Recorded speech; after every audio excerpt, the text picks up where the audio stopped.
Hello friend, নমস্কার। আজকে একটা নতুন রেসিপি শেয়ার করছি, পটল পোস্ত।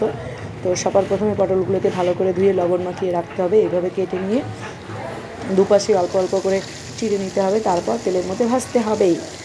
মা আজকে উনুনে রান্না করছে, কারণ কি এতদিন তো গ্যাসেই রান্না হয়, তো আজকে স্পেশাল, তাই একটু উনুনে রান্না করছে, কারণ উনুনের রান্না গ্যাসের থেকে অনেক বেশি টেস্টি।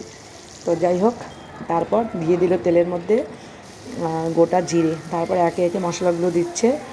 তো হলুদ দিয়ে দিল, দুটো কাঁচা লঙ্কা দিয়েছে, নুন দিচ্ছে, দিয়ে মশলাটাকে কষিয়ে নিচ্ছে। আর সাথে দিয়ে দিয়েছে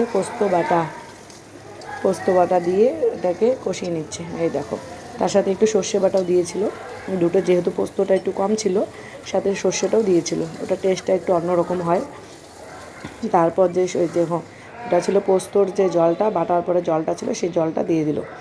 এখন এটাকে একটু কষানো হবে, কষিয়ে তারপরে আস্তে আস্তে পটলগুলোকে ছাড়া হবে। তো মায়ের হাতে রান্না খুবই টেস্টি, অনেক দিন ধরে রেসিপি শেয়ার করা হয় না, কারণ সময় সুযোগ কোনোটাই হয় না। আর দেখো আমাদের উনুন জ্বলছে, কিন্তু মাই বানিয়েছে উনুনটা। তো ষষ্ঠীর দিনে স্পেশাল রেসিপি উনুনে রান্না হচ্ছে।